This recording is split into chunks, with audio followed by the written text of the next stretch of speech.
ঋতু যে শ্বাসটা দিছিলাম, ও মাই গড শুধু আমি হ্যান্ড থেকে ফার্স্টেও কাজ করছো জীবনে শিক্ষা হয়ে গিয়েছে। আর জীবন আমরা শাড়ি পরে আসবো না, সব বয়েজ এন্ড ভিডিওস আছে। আর জীবনে শাড়ি পরে আসবো না।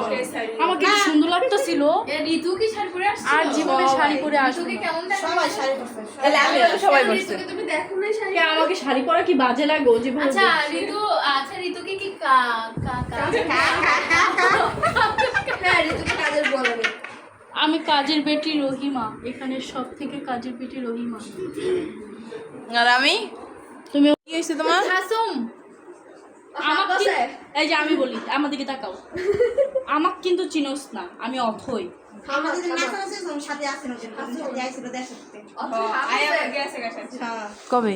ওই যে 31 নাইটের কেডা কেডা গেছে গা দেশে? বাবিল হ্যাঁ, ওরা শাড়ি পরে আসছিল, আমার কইছিল।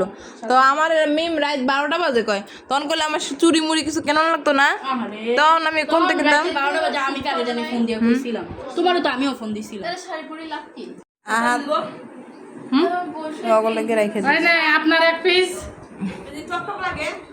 বিসমিল্লাহ, দে আমারটা দে, সাথের এক পিস আমার পোলার এক না না সবাই দিয়ে, না না সবাই দিয়ে আগে, আছে তো। না না সবাইটাকে দিয়ে। আপা পরবর্তীতে আরেক পিস পাইলাম, হ্যাঁ। এটা আবার দে, নাহলে ভিডিও করে দেখাম কেমন মানুষরে। তাই হোক আগে হয়ে গেছে। ভিডিও করতেছি, আরেক পিস দাও ভিডিও। না ভিডিও আরেক পিস দিবি কেন? মানে ভিডিও চলতেছে না।